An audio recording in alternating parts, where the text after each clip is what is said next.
Captain, enemy ships decloaking off our port bow. They're charging weapons! Shields up! Red alert! They're firing!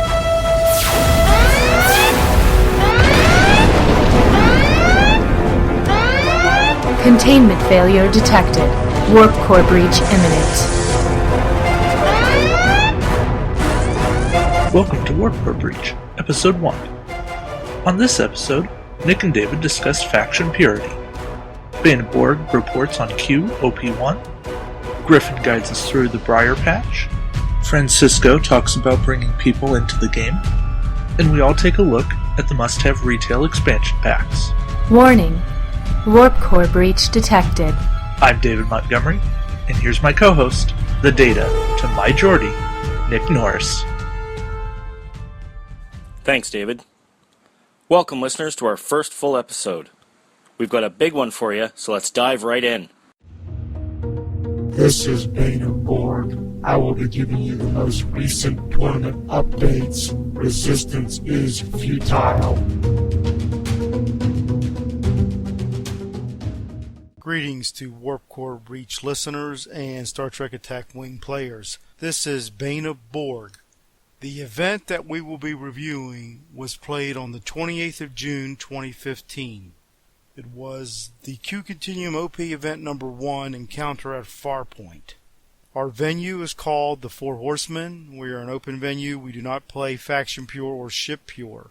I'll review the fleets that were used today. We had a Romulan swarm using cloaked mines, a Borg fleet that used Dominion fighters, a Klingon fleet that used Federation fighters, and finally a Federation fleet. The fleets were for the most part built for this scenario. If you know about the Q cards, there are 4 different sector conditions basically, and you draw 2 randomly each turn. The fleets seem to probably, I would say, using low-cost captains and admirals and fighters to help mitigate against the Honored Judge card, which makes you flip over your captain's card for that turn. Going through today's scenario, we noticed that the one sector condition Q card that was giving us the most problems was very advanced. It was called very advanced. By making us disable 2 upgrades if possible, we found out that basically if you draw this card initially on first turn, and maybe you draw it again second, third turn, it pretty much shuts down deployment of cloaked mines and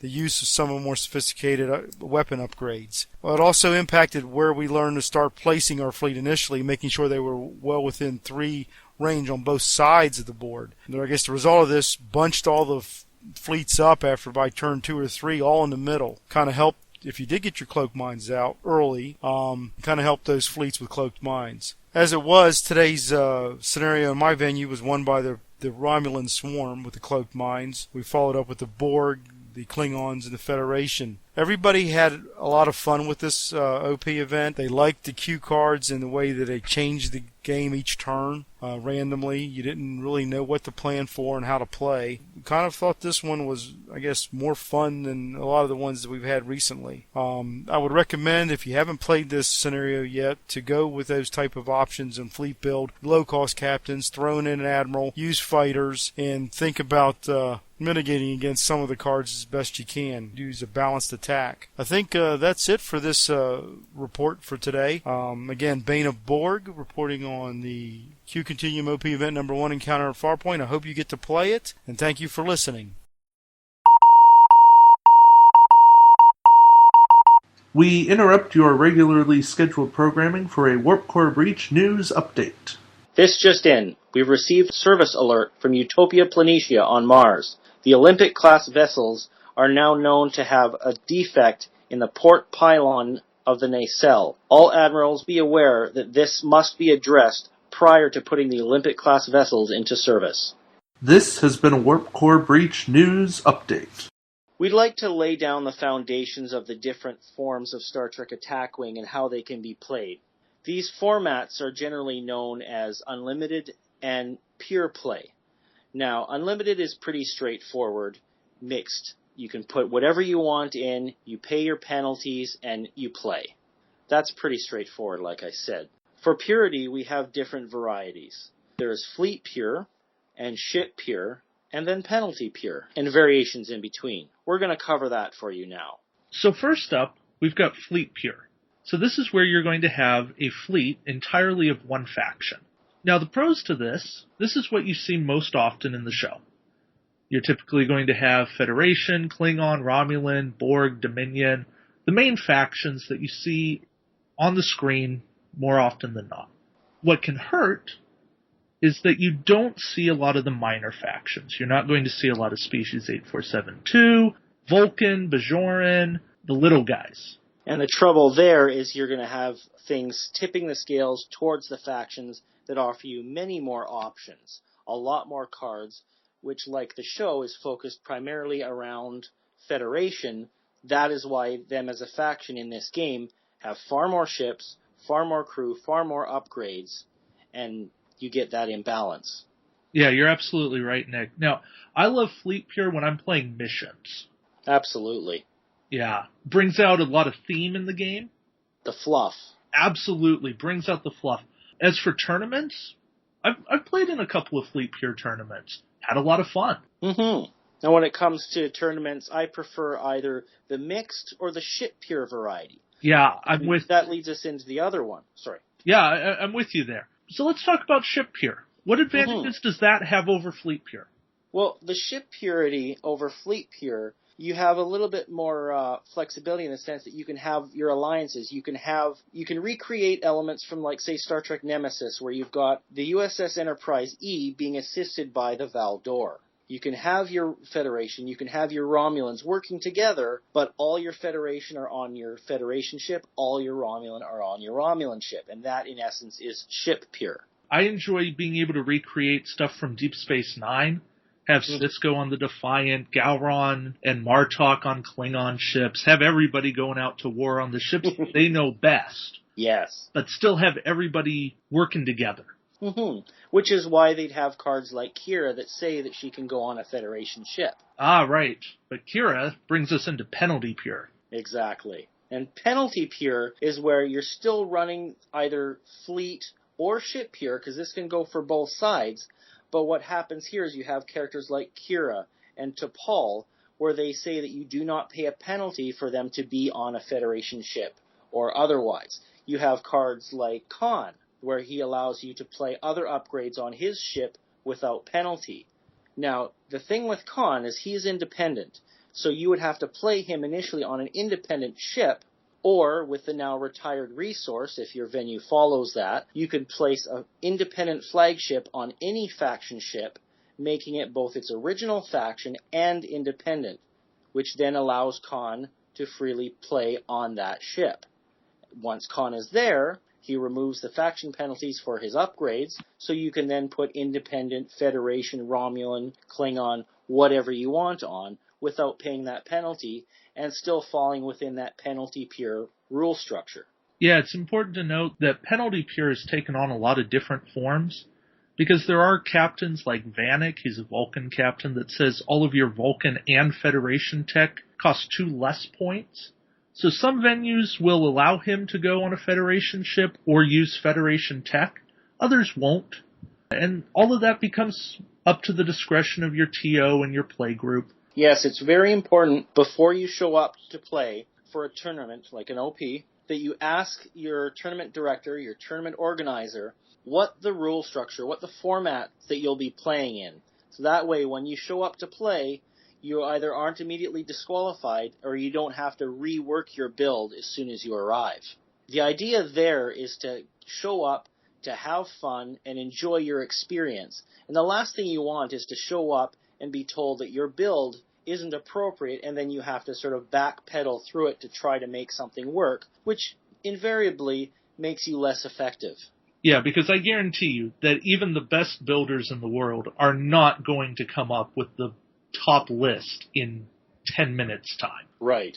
And one of the other things that is played usually casually and not entirely in scenarios or OPs is something that there's called as Era Pure. And that's where you have ships that only existed in one series or one group. So some of the eras that you have to work with are like the Enterprise era, where you've got like the NX-01, the Prototypes, the Praetus, the Vulcan ships, and soon to be, coming later this year, the Andorian Kumari. And the Zindi. The next era would be the original series, which, depending on your venue or your organizer, will include the original series and the movie, or just the original series. Next up would be the movie series, followed by Next Generation, which can be its own separate instance, and Next Generation Forward, which could be everything from Picard's days on the Enterprise D all the way through DS9 and Voyager. Yeah, I'm with you. I've played a couple of era games. The best one I ever did was a original series plus movies or before. So Right. I did Enterprise plus TOS plus the first 6 movies. Mm-hmm. Yeah, prior to the release of the Prototype 01, I found that the best early era was the original series or original series plus movies. Once the Prototype came in, it actually gave a little bit more faction variety, because in the Enterprise era, you really only had the NX-01, or the Bicycle as we call it in our area. You had the Praetus, and then the Samra, which is a really limited scope. You had the Vulcans, too. The Vulcans came in a little bit later, that's true. Thank you for that. Yeah, but now you've got the Avenger for Mirror. Mm-hmm. You've got the Prototype. That's one thing that WizKids has done very well, is they've fleshed out not only different factions that have been rather limited for a very long time, such as the Ferengi finally got another ship. The Mir has been getting a lot of focus. When it started as one prize ship, now has a very viable faction. But they've also fleshed out the era factor, where each era has a good solid representation of ships now, which works really well in ship peer play.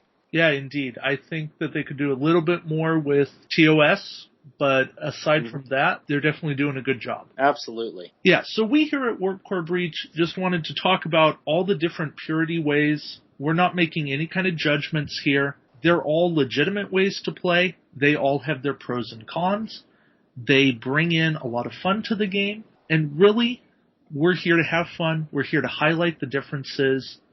Like we said, Fleet Pure, we think it's great for missions, can be fun for tournaments. Ship Pure brings out more interesting combinations, allows you to get those smaller factions on the board. Era Pure offers a unique twist on things. Unrestricted play is there if you want it, go crazy. Penalty Pure brings in some of those other cards that have been designed for mixing.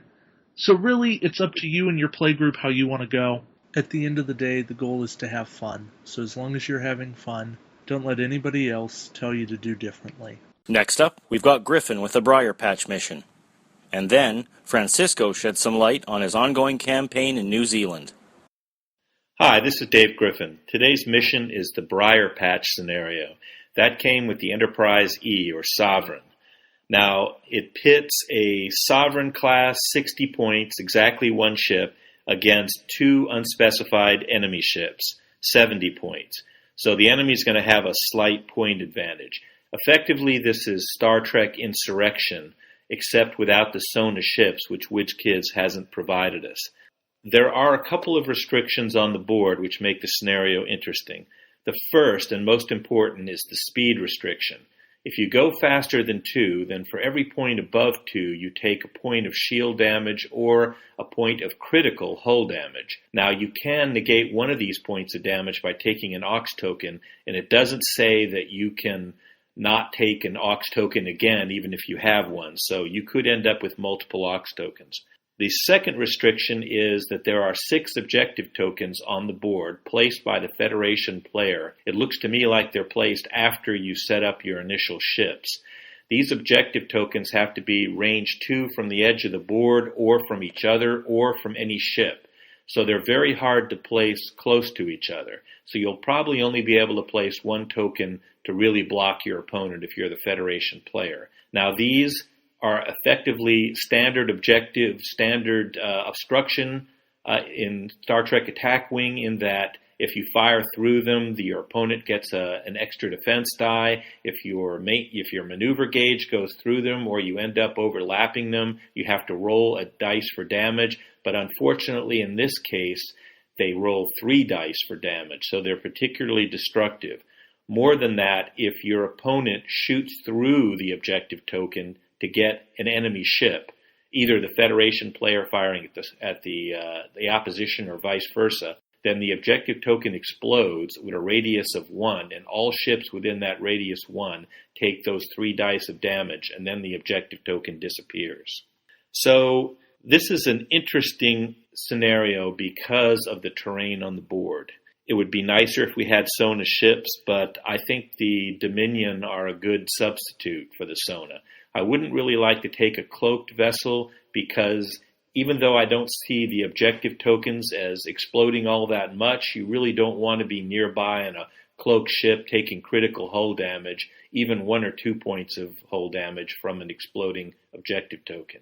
It's definitely a maneuver game, and it would pay to have maneuver options like the Indy-Fed Fleet Captain or Admiral Forrest or something like that, especially since the Sovereign doesn't have a 3-turn.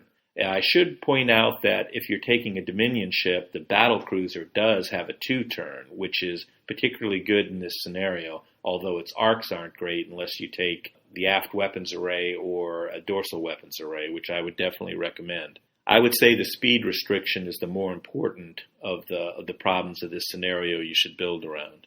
So I think this scenario is really worth playing, really because of the terrain. I would call it a 4 out of 5 on my scale. So go out and have fun and let us know how it works out. Hello everyone, it's Francisco here, and welcome to the first episode of These Are the Voyages, where I'll be talking about the campaign/league that we held up until recently here in New Zealand. For this first episode, I thought I'd address something that is linked not just to the campaign itself, but also to something that I see a lot of times being asked on Facebook and forums and other stuff, which is, how do you draw players into the game? Because if you don't have enough players, well, then there's really no point in even discussing a campaign. It's simpler than you might think. I thought it was going to be an overwhelming task to try and get the game going. There was nothing here in New Zealand related to Attack Wing at the start. There were no stores carrying the game. Even online, the game had a really small presence. So what I did essentially was I just bought a starter, bought a few expansions, played at home with my wife, played it with my neighbor and friend who's also a gamer, and we liked the game. We liked what we saw. We thought, well, maybe we can get something going. Now, we knew there was somewhat of an X-Wing following here, but we didn't really want to draw players away from X-Wing. That's a separate issue, a separate game. We wanted our own community. So I went to one store. We took the game with us. I tried to get some interest going, but it didn't really work. The store owner didn't seem that much interested in following the game or anything. Whereas when we tried it at the second store, the owner actually showed interest in the game. She suggested, and I accepted, that we hold a demo day, not just one game, but a day dedicated to Attack Wing. So I grabbed my stuff and I took it there. I was expecting to just, do one game every now and again. So I set up one table, and by the end of the day, I was running 3 and 4 simultaneous demo games for a bunch of people that had just turned up. And it worked. To my surprise, just a couple of weeks after that, the store was actually stocking Attack Wing. And the starter sets that were being brought into the store were selling out. We started organizing a dedicated day for Attack Wing. So Thursdays at the store became Attack Wing days. In the evenings anyway. It just grew from there, It sounds a bit complicated at first. It sounds a bit daunting. You're thinking to yourself, well, I have all this stuff. I'd love to get the game going, but what exactly do I do? Well, sometimes it's as simple as talking to a shop owner and saying, we have this great product here. I'm not related to the company or anything, but it's in my interest to get the game going, so I have someone to play with. What would you say about doing a demo game, or doing just a couple of hours of trying to bring people in and showing them around the game and seeing how it works, and, we just take it from there. In this case, everyone won. We built a community that would serve as the foundation for our campaign. Only a few weeks after that, we started the campaign. We weren't seasoned players. We weren't anything like veterans at the game or anything. We went into it with just a few weeks' experience in it. And the game is doing well. It's doing well for the shop. It's doing well for us. Our collections are growing incredibly. We play the game quite frequently, once, twice a week, if not more. It grew so much that in addition to Thursdays, we started also having some Saturdays dedicated to Attack Wing.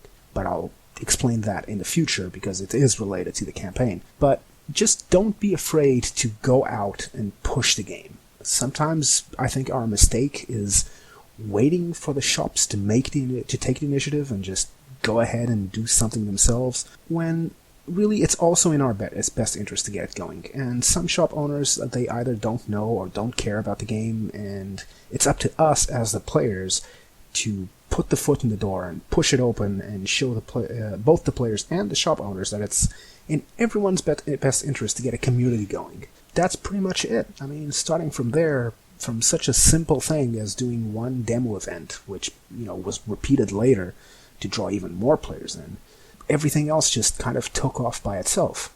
And I think if you try something like this, you might be pleasantly surprised, not just with the response you get, but also at how well you are capable of organizing these things.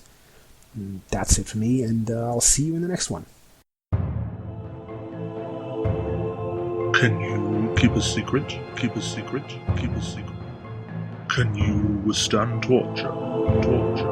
Torture? Does the word traitor bother you? Traitor? Traitor? Traitor?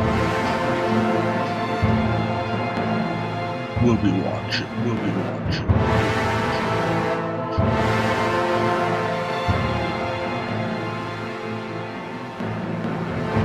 This message brought to you by the tall Shiar, your hope for a better tomorrow. And now let's see how the factions really work.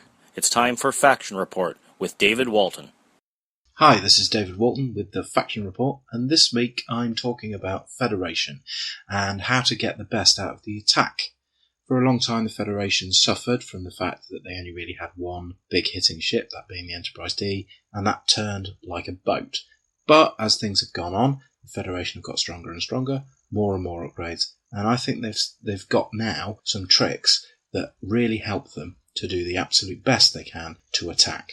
First things first, the Sovereign. Sovereign class came out with the Enterprise E expansion. It was the first Federation ship to have 5 attack dice. It's got a much better dial than the Enterprise D, although it does still have some manoeuvrability issues, not least of which is the fact it only has a white 3 turn, no come about, and no red turns of any description. So if you're in the wrong place, the Enterprise E becomes a bit more difficult to get that 5 dice attack to bear. Having said that, they also has the advantage of, in that pack, you get the dorsal phaser array. And the dorsal phaser array allows you to attack with your primary weapon value, although it's not your primary weapon that's doing the attacking, up to range 2 and 360 degrees. This is a really useful thing for making sure that your Sovereign class, or as I'll talk about in a second, Prometheus class ships, can hit with those 5 dice at the best of times. Second ship to talk about then would be the Prometheus class. This was a relatively recent release. It's very similar to the Sovereign. It has 5 attack dice as its primary weapon, slightly lower hull. It depends where you want the points to be spent. One of the big problems with the Sovereign was the fact that it suffered a little bit from the fact that you had to spend a lot of points on hull and shields in order to get those 5 attack dice. When you compare that to something like the Coronac, which has 5 attack dice but doesn't spend anywhere near as many points on hull and shields, it was a bit expensive. So, the Prometheus, it just came out. It's got a very similar dial to the Sovereign, but all of its turns are one bigger. It's got a 2 bank, 3 bank, and a 4 bank, whereas the Sovereign only has a 1, 2, and 3. It still only has the 1 white turn, which is a bit of a problem, but with the dorsal phaser array, you can potentially deal with that.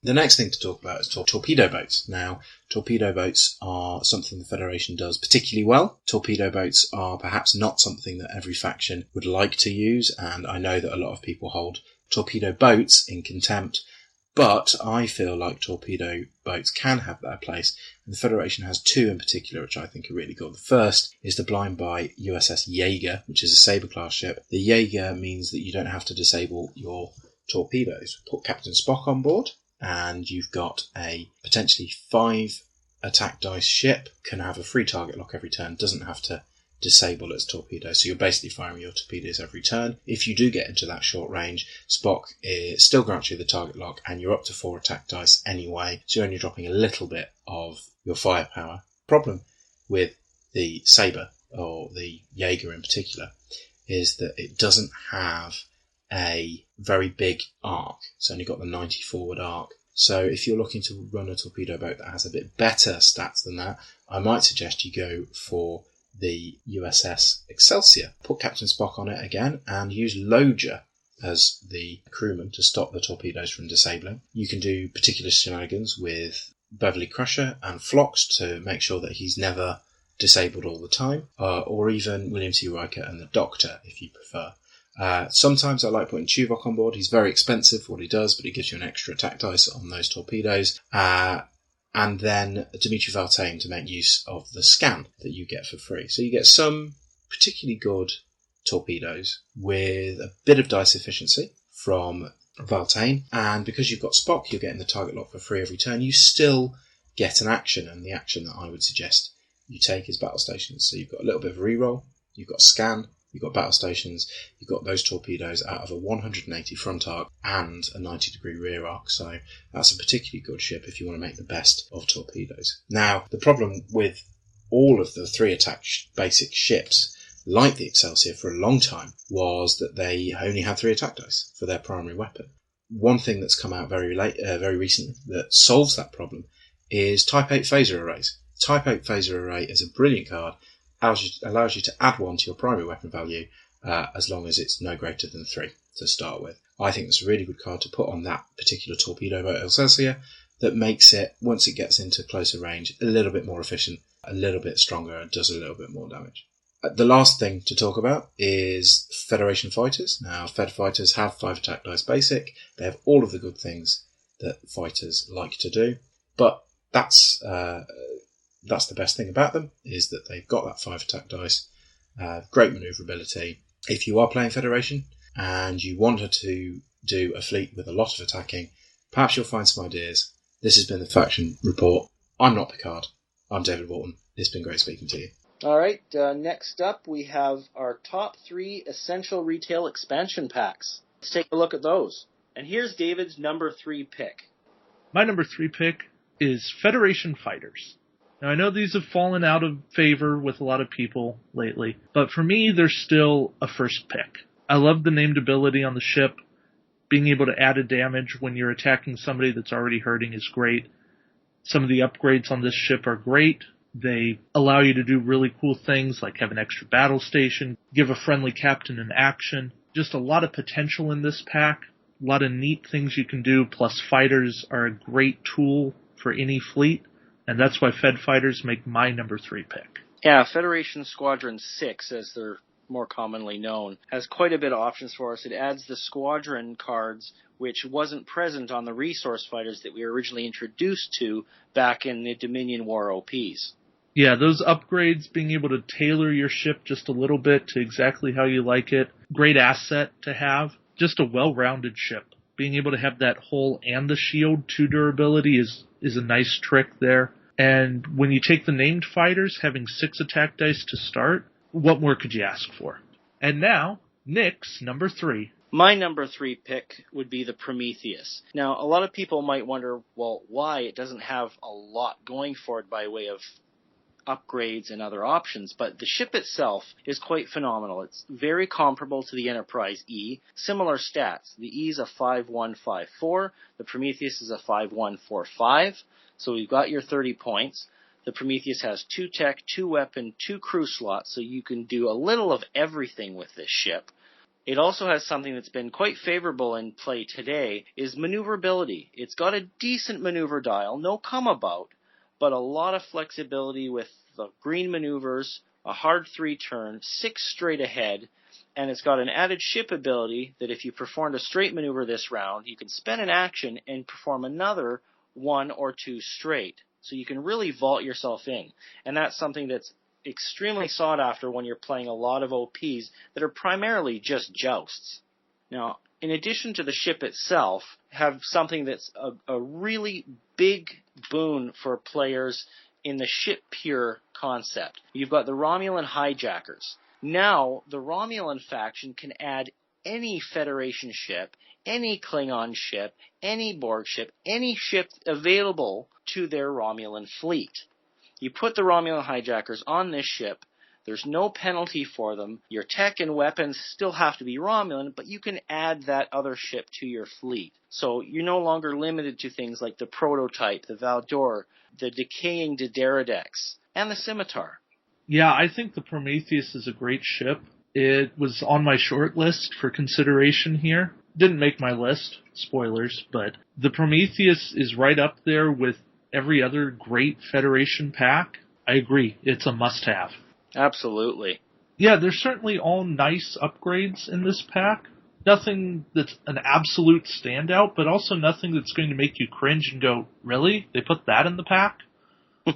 Well, to be honest, there is one card that they put in the pack that has been a big disappointment, and that was the Multi-Vector Assault mode. This is a card that was a brilliant idea in the show that just wasn't brought forward in a functional capacity. There's too much action requirements to get this thing up and running that it's just not a viable option. But overall, the ship and the hijackers are really what make it a valuable pack, and that's why it's my number 3 pick.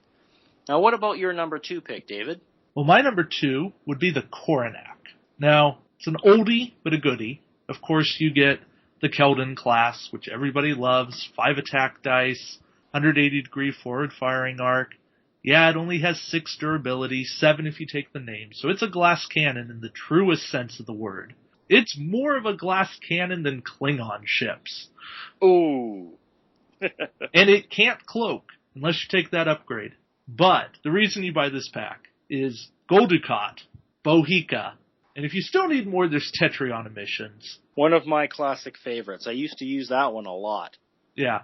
And if you still need more, there's Captured Intelligence, which, even though it's a discard talent, you get an extra evade token, and it might just keep you alive. One of my favorite additions with this one was that dorsal weapons array, something that later was brought in with the Enterprise E for the Federation. This is one that really helped matters for the Dominion, and while it may not be used as heavily on this vessel, which has a 180-degree forward firing arc, it's something that can be used on any Dominion vessel. 3 attack, range 3, disable, fire in any direction. You can't go wrong with dorsals. No, it really fixed the Jem'Hadar ships, much more than the Indeed. Cardassian ships. But yeah, it's a solid pack. There is nothing in this pack that you are sad to get one of. This is the only pack I own 3 of. I bought 2 myself. Yeah. So, when the 2 of us combined have 5, willingly, not a blind booster, I think that tells you something. No kidding. I think I've played Goldukat more than any other captain in this game. And yes, that includes Starter Picard. And that's the main reason to get this ship, whether you play Ship Pure, Fleet Pure, Faction Pure, or Unlimited, is the Captain Gul Dukat. 5 cost, 7 skill, 1 talent slot, and you get your free evasive or your free battle stations. Yeah, there is nothing not to like about Dukat. So Nick, tell me about your number 2. My number 2 is the Hakona. I've always been a big fan of the Romulans and was rather disappointed in the poor treatment that the Dideridex class vessel had received up until this point. Yes, we received the Scimitar and that was a big jump, but the Hakona, this rewrote the Romulan mandate. Now the Hakona brings so many different things to the Romulans. Like, I can start at the top, but I'll work from the bottom. You've got the Romulan security officer. It's a non-unique. You can have tons of these on each of your ships. And here's what they do. For a 2-cost crew, you get to boost your captain skill up to a maximum of 3 for each one of these Romulan security officers you include on your ship. And there's a lot of good Romulan captains that just aren't quite good enough with the lower skill. This is a great way to bring them into fighting form. And on top of that, you can disable any of these to reroll one of your blank results when you're defending. So that really makes a difference, especially when you're on a cloaked Romulan vessel rolling all those dice. Next up, you've got the Disruptor Beams and the Disruptor Pulse. The Disruptor Pulse is one of those things that's fantastic when you're coming up against fighters, like those Federation fighters or those Dominion ones, and soon to be the Romulan fighters. Now, what the Disruptor Pulse does, it's a 5 cost, 3 attack, range 1 to 2. And you're going to say, well, 3 attack isn't really that powerful. Yeah, I can take out 1 token. But here's the thing. You disable the card. During the declare target step, you target every enemy ship that's in your forward arc and within range. And you get a separate attack against each one of those. 3 dice is more than enough to take a token off of each one of those. So that's why this card alone could be worth buying this pack, if fighters are big in your meta. Yeah, plus it's non-unique. Absolutely. You can put 1 on every ship. You can put multiples on. Let's say you got 2 weapon slots. You want to put 2 of those in there so you don't have to worry about re-enabling right away. So you can whittle those fighters down, knock off 2 tokens before you have to even think about it. Next up is the Disruptor Beams. This one can be extremely effective or not, depending on how things work out for you. But I like it because it's a 5 attack, range 1 to 3, disable. Every damage the defending ship suffers from this attack, you roll an attack die. So whatever gets through to hit their ship, you've got a chance of getting at least 1 more damage in. And I love that. Another one of the great cards that is used quite frequently, even in tournament-winning builds. My father won all of the Resistance is Futile, including the Grand Prize, having one of these on his scimitar. And that is the Romulan Helmsman.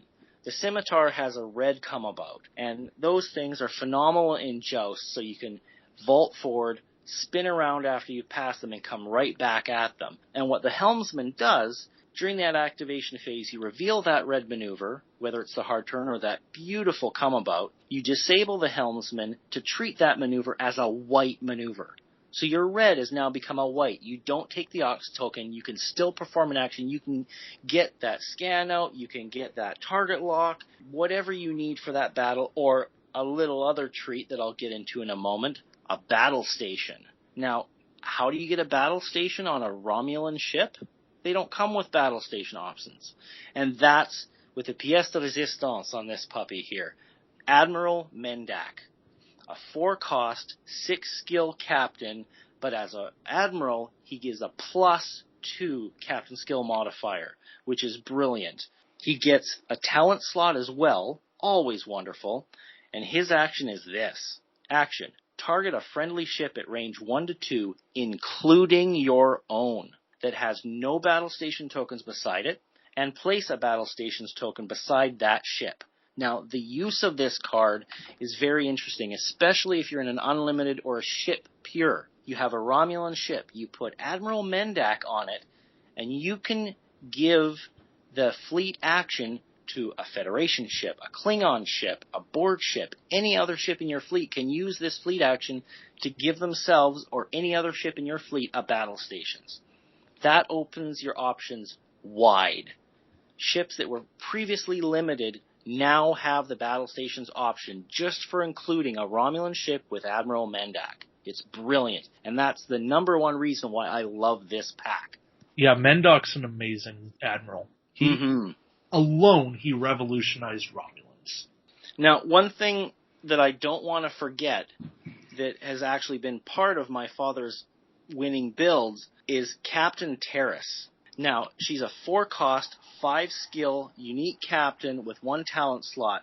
But here's the rub. When attacking with your primary weapon during the declare target step, you can discard one of your crew upgrades to target a ship that is not in your forward firing arc.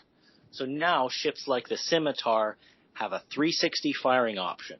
You couple this with the independent Klingon fleet captain, you add 2 additional crew slots to your ship, and you've got plenty of fodder, especially if you've got those Romulan security officers that are adding captain skill to your ship. You can disable them for your defense reroll, and you can sack them for your attack. It's just brilliant. I love the combination options with this. There's so much flexibility to add to your Romulan fleet that as much as the Scimitar had added, the Hakona broke them wide open. They're real contenders now in the current metas. Yeah, I completely agree. When I was doing my full list, Hakona was number 5 for me, and it really is a game changer for the Romulans. Absolutely. Well, I think that wraps up the Hakona. And on to you with your number 1 pick. So my number 1 pick is a curveball. Most people probably aren't expecting it. And that would be the ISS Defiant. Ooh. Yes. Now stick with me here, because there are a ton of good reasons why I think that you should have the ISS Defiant. First off, we've got the ship. Each time you suffer a damage from an attack, you may place an auxiliary power token beside your ship to reduce the amount of damage you take by 1. So, straight off, just take an aux power, take 1 less damage. Keeps you alive, that's not a bad thing. Never a bad thing. Survival is key to victory. Now, in a mixed environment, you can put on improved deflector screens. Now you're taking 2 less damage every time. And if you really want to add a little bit of defense for the cost of a disable, you can throw the reinforced hull plating on from the prototype 01.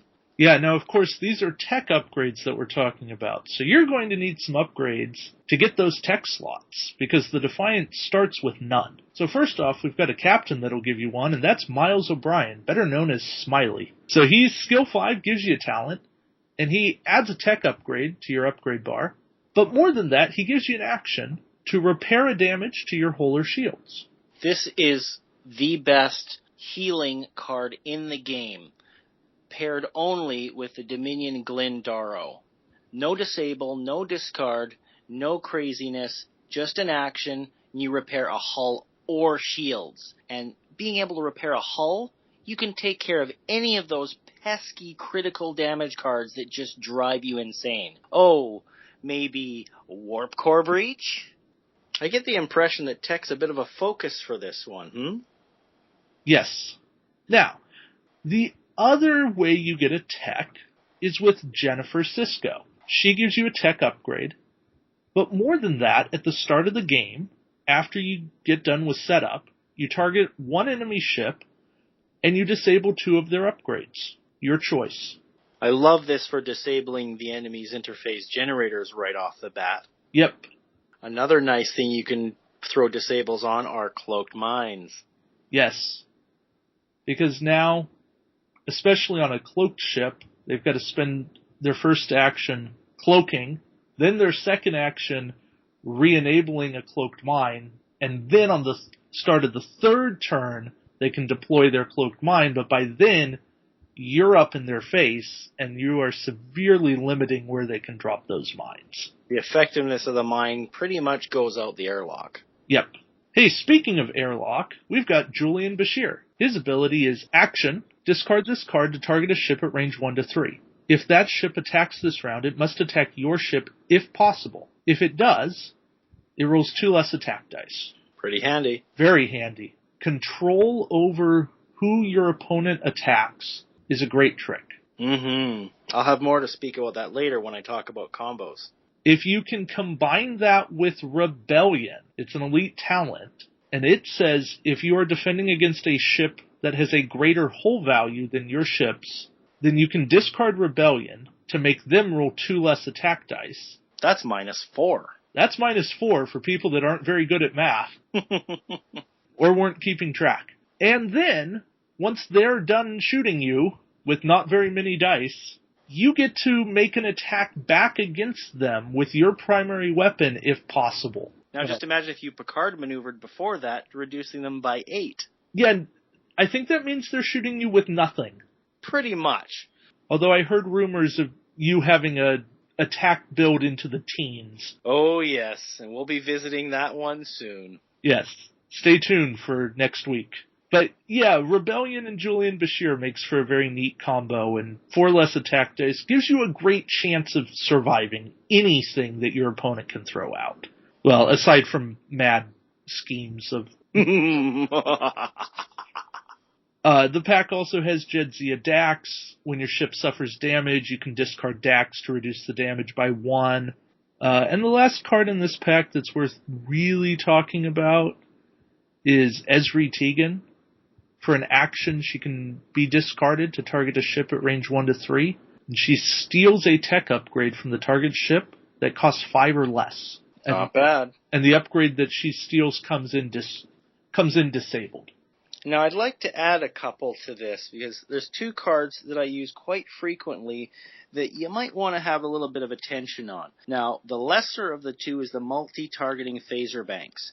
Now, granted, with the proliferation of things like monotanium armor, which we'll discuss soon, and cloaking, you're not going to be able to necessarily target lock everything, but this one is a million times better than the target lock resource we received not long ago in Riff. And what it does is this. It's a 5-cost tech. When you perform a target lock action, you may disable this card to acquire a second target lock on a different enemy ship within range 1 to 3. While you have this upgrade on your ship, you may have up to 2 different enemy ships target locked at the same time. So, 1 action, 2 target locks that you can hold and spend as you need. Now, the resource didn't even do that. What it did is it allowed you to hold 2, but you had to spend a separate action to get your second target lock, and you were limited to 1 target lock per turn. So that's a double negatory on the resource. And it took up your triple negatory because it took up your resource slot. So the multi-targeting phaser banks in an environment where you can actually get those target locks off to the ships is brilliant. And the other one that I have seen much use through my own shenanigans is Strafing Run. 5-cost talent, yes, it's unique, but even 1 makes a huge difference. I've had first turn kills with this puppy. Action. If you performed a maneuver with a number 3 or greater this round, you target an enemy ship within 1 to 3 that is not in your firing arc. So you blow past a ship, discard this card to immediately make a free attack against that ship with 4 attack dice. Treat this attack as if fired with a primary weapon. Primary weapons, you can do so much with enhancing and beefing those guys up. Imagine this. You've got Mirror Kirk from the Mirror Enterprise, disabling a few upgrades, and you beef your ship up by +3. You have something in a mixed environment like William T. Riker to get a free captain action or elite talent action. You can fire both of these off at once. You can have your Captain Angry Kirk, as I call him. You can have your Strafing Run. You can make an attack of 4 + 3. That's 7 dice. And if they're within range 1, because it's fired as primary, you get an extra one. You could be firing 8 dice at someone that you couldn't even normally shoot at. How's that for awesome? Even better, if you can do it on the ISS Avenger and find a way to do it with an Ox token, make that 10 dice. Combine the Picard maneuver with the Strafing Run. You blast past, you reduce their attack by 4, you throw an Ox token on yourself for it, so you get the boost from the Avenger, plus the 4 dice from this to start. Need some Martok shenanigans or Riker. You gotta work some things out there first, but... Oh, trust me, I've done it. I had it on a Mirror Negvar, and I was blowing ships away left, right, and center. There's definitely some stuff there. So yeah, even if not every single card in this pack is immediately usable to you right away, they all present intriguing possibilities. Lots of options. That is why the ISS Defiant is an absolute must-buy for me. So Nick, what is your absolute gotta-have-it, can't live without it, if this expansion didn't exist, I might rage quit Star Trek Attack Wing? Well, my number 1 pick is the Alpha Herogen. This is just an amazing little ship. Tough little ship, if you catch my drift. And it brought so much to the game for me, and it's something that I see elements from this pack everywhere I play. And let's just take a little dive into this puppy, shall we? Right off the bat, we've got something never before seen. You've got a non-unique, 4-cost, 6 captain skill captain with a talent slot and an ability. Non-unique, which means you can buy multiples of this ship and have multiple Alpha Herogen captains on your ships in your fleet with talent slots. And here's the ability. When attacking with your primary weapon, you may convert one of your blanks into a hit. Wow. For 4 points, you get all of that. That's amazing. I love it. How can you not? Now, for the kicker captain, Captain Carr, 5 cost, 8 captain skill, 2 talent slots. Now, Captain Kirk runs in this field. And this is an independent captain, which can be played on so many different ships, whether you're playing ship pure, fleet pure, faction pure, or unlimited. There's so many options with this guy. And here's his ability. When attacking during the modify attack dice step, you may re-roll any one of your attack dice twice. In addition, if your captain skill is greater than the target ship's skill number, so if the guy you're shooting is a lower skill than you, during the roll attack dice step, you get to add one extra attack dice. So here you are, you're rolling, let's say you're on the alpha ship. You're rolling 4. With Carr alone, if your skill is higher than his, you get one extra attack die. You're rolling 5. Now, before we let this disappear from your mind, I'm going to throw into the number one reason for this pack, just because it ties in. That's stalking mode. It's a unique 5-cost talent. It's an action discard. You target a ship in range 1 to 3. That ship is permanently -2 captain skill for the rest of the game, regardless of who it's encountering. In addition, during the roll attack dice step, you get a +1 attack die against that ship. These effects are lasting until the end of the game. So if you combine stalking mode with Captain Carr, you're reducing the skill of the other captain, which remember, he's an 8 to begin with. So let's say you've got a 9 or a 10. You've got Jean-Luc Picard with a independent fleet captain. He's a 10. So you've now just brought him down to your level at 8. Now, if you've got a fleet captain or an admiral on your ship that pumped you up, you've just brought him down below you. You now have an additional +2 attack dice against him, and you get to attack before he does. That's amazing. It is. It's a great combo. Yeah, and the ship just gets even better. You've got monotanium armor plating. It's a 3-cost tech that is not unique, so you can have one on every ship in your fleet if you want. So nobody can target lock you if you succeed. And here's the trick. Whenever an enemy ship attempts to acquire a target lock on you, you get to roll 2 defense dice. If you roll at least 1 evade on either of those dice, the target lock fails. Their action is used up and the target lock just falls right off. You can only have 1 per ship, so you can't just keep trying it until it works. But here's an extra bonus. If that target lock does succeed, during your next action phase, you can disable this card with an action to remove the target lock tokens from your ship and the corresponding one from theirs. So even if they succeed, you can just say, no thanks, gone. Now, there's a couple other cards here that are interesting, not necessarily game changers, but certainly worth looking at when you're getting this pack anyway. And one of those is the Intercept course. You can discard this talent immediately before you move in order to change your maneuver. So if you've got a high captain skill, you've already made your maneuver, you've seen everybody move. Let's say you did a maneuver that just doesn't quite work out to what you want. So, you sack this card, you get to change it. And if the enemy ship is now in your forward firing arc after you complete the maneuver, you get a free battle station. The catch is you can only play this card on a Hirogen ship. And it costs an extra 5 points if you have any captain other than Carr or a Hirogen captain. But the ship itself is pretty decent, and if you have this puppy on there, you're going to be fairly effective. So now let's talk about the ship.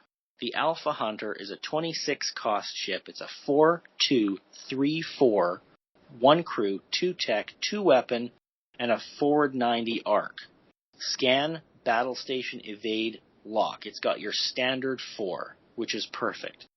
In addition to that, it's got good green, wicked white maneuvers. It's got a 2-turn, a 3-turn, and a 3 red come about.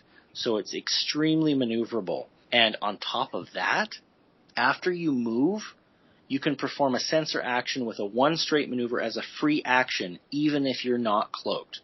So yeah, you might want to put a cloak on this, probably not, but you can have killer movement, and you can have a free action of a sensor echo. So as long as you don't do that come about, or if you have the means to maybe throw a Romulan helmsman on here, turn that come about into a white, you can sensor echo after the fact. So this puppy can really move. On top of that, it's got 3 hull, so you can introduce that improved deflector screens on this guy that you got from that Gorn ship and make it even more resilient to damage. And that was my number 1 pick. Now let's see what our contributors had to say.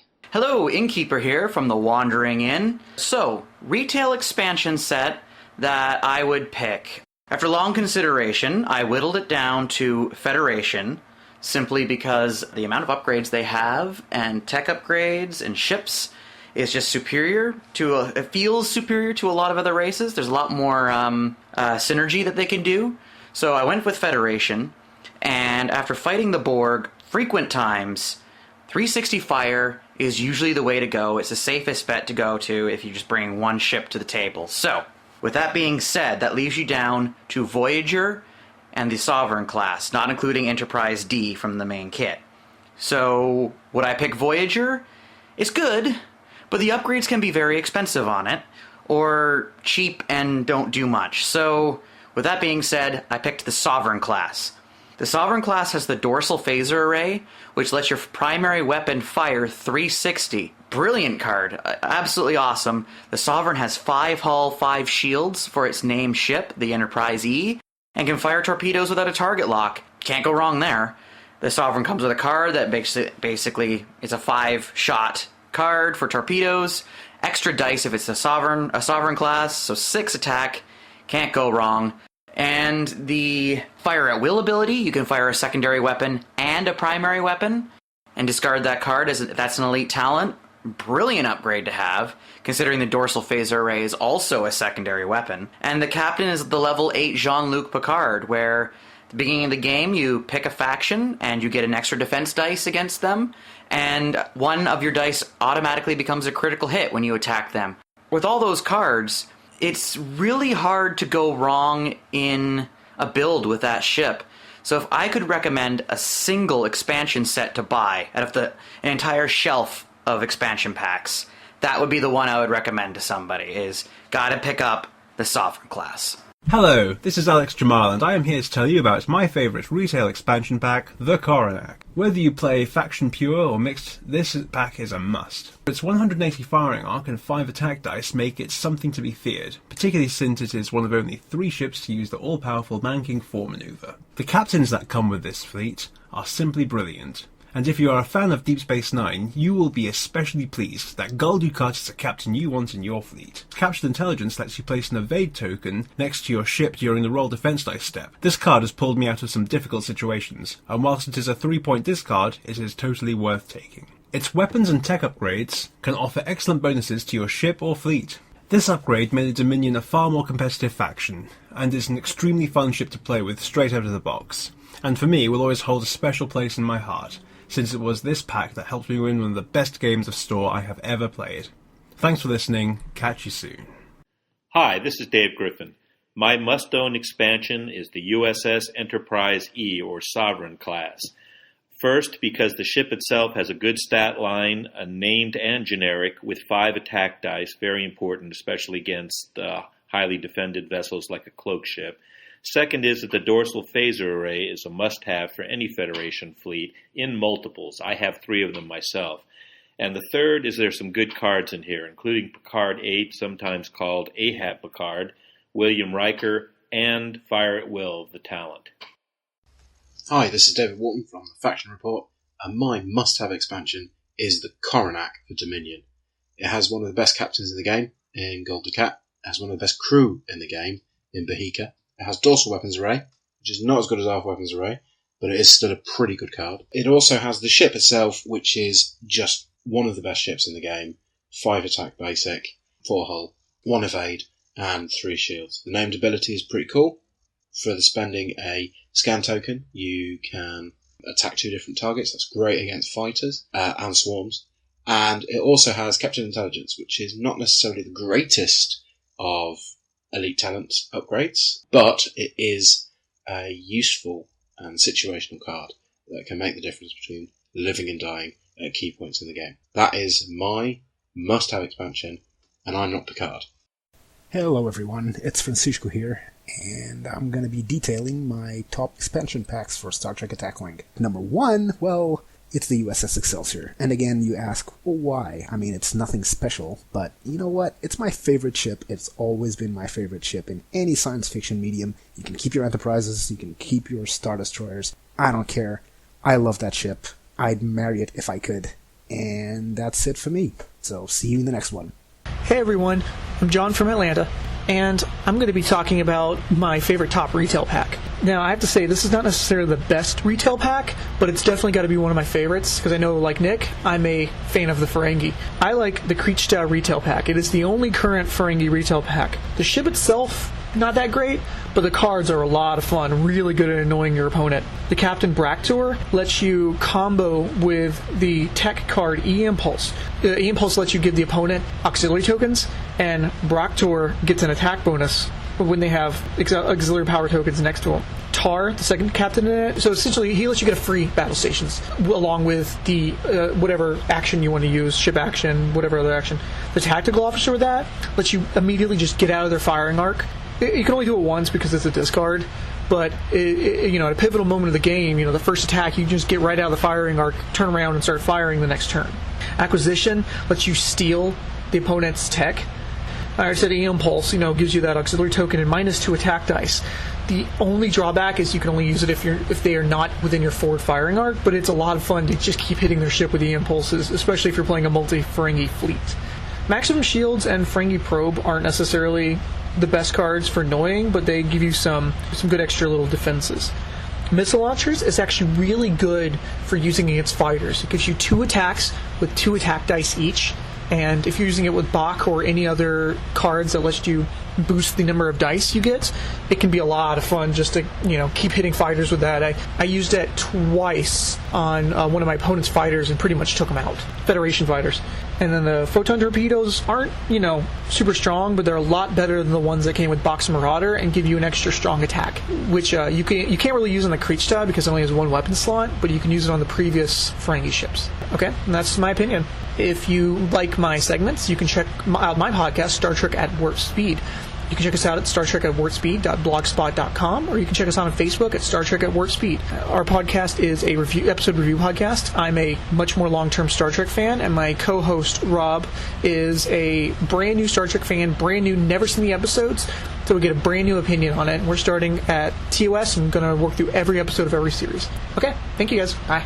Howdy, folks. This is Terry Latorco, aka That Terry Girl on YouTube, and my favorite retail expansion pack for most players, but particularly for the Klingon players, happens to be the Negvar pack. And there's a couple of reasons for it. One, Klingons do have a relatively high initiative, and this pack helps, take advantage of that. In that, too, there are some of the best captains for Klingons available in this pack, and you can't get them anywhere else. So it would be Martok and Gowron. Martok's ability and Gowron's ability together, they work together in synergy, which is ironic because they both come on a single ship, but if you put them on the Vorcha ship that you have, or put one of them on the Vorcha ship that you have in the starter pack, you get a really great energy with the two of them working together. Martok allows Gowron to activate without disabling his actual ship action, so it kind of gives a boost in that. And Gowron's ability is a really fantastic fleet multiplier, which works very well when you're playing in OP events, but especially well when you start playing fun, bigger games, and that's where that ability really does pay dividends, and his points economy becomes even more obvious. Now, I like personally to use these captains. I don't necessarily like to use the Negvar ship itself. I find it clunky and slow to move, but sometimes it's nice to have that particular ship as a bit of a damage soaker, because it is the toughest ship available for Klingons. Again, if you're playing Faction Pure, it's especially great to have, but if you're not necessarily looking to play Faction Pure, those captains themselves are very worthwhile. So that would be my favorite retail expansion pack. I would say that you should probably pick it up with the Karaka, but that is a separate conversation for another day. I'm Goat. This is Brian. This is RJ. And we're from Red Maneuvers. Our favorite retail expansion. I'll start it. Pradius. Okay, why? Cloak Mines. Yeah, they're in everything. I don't need to say anything else. It blocks and it deals damage at range 1. And it changes the way people fly. Right, so I'm good to go with that. All right, for me, it's the Reliant because of Konsinga and Yoakum. And they kind of fit in everything. They fit to everything as long as you've got a ship that has a battle stations action. Or like a lot of attacks. Well, with the battle station action is because it allows you to guarantee more crits and also choose what crits they get. Yeah. It's a pretty good built-in expansion. I'm not going to say it's not. I can't. And what's yours? And mine is fighters. I don't really care what flavor you take, just fighters, because they're 20 points, they fit in anywhere, they count as your third ship, they hit hard, and they're fairly survivable. So wonderful. Yeah. They're mean. They truly are. So you can build 2 50-point ships, the max limit, and then fighters. Yeah. That's... I do it all the time. Yeah. Yes, you do. So I'm not going to say anything. Cloak mines and fighters are my favorite thing in the Cloak world. mines and fighters. Hey, they're all good. Lord forbid the day that we can take a cloak mine fighters along with Gen Con. or Con on it. Technically, you can. Oh, that's disgusting. Isn't it, though? Well, we'll build that. Everybody have a good one. Have a good one. And with that, we're going to close the book on this episode. Thank you so much to all of our wonderful contributors for participating in this episode. I hope you guys have enjoyed hearing a plethora of opinions on the must-have expansion ships to buy. To continue the discussion, head on over to our Facebook page. We'd love to hear what your favorite expansion packs are. Also, if you have any questions, comments, feel free to let us know there. We'll respond ASAP. Warp core breach in 10, 9, 8, 7, 6, 5. So until next time. 4. This is Nick. 3. And this is David. 2. Ejecting the core. Warp core ejected. Warp Core Breach is produced by Nick Norris and David Montgomery, with additional content from our contributors. Our computer is voiced by Corinne Donnelly. We are neither affiliated nor associated with WizKids Games or CBS Paramount. All sound files are used under Creative Commons 3.0 by attribution. For specifics, please visit our Facebook page by searching Warp Core Breach Podcast. If you want to contribute to the show, let us know on the Facebook page, or you can email us at warpcorebreachpodcast@gmail.com. Especially if you're going into laying cloaked mines. Who doesn't love having an extra tech slot for one of those babies? Your opponent. Well said, David. Well said.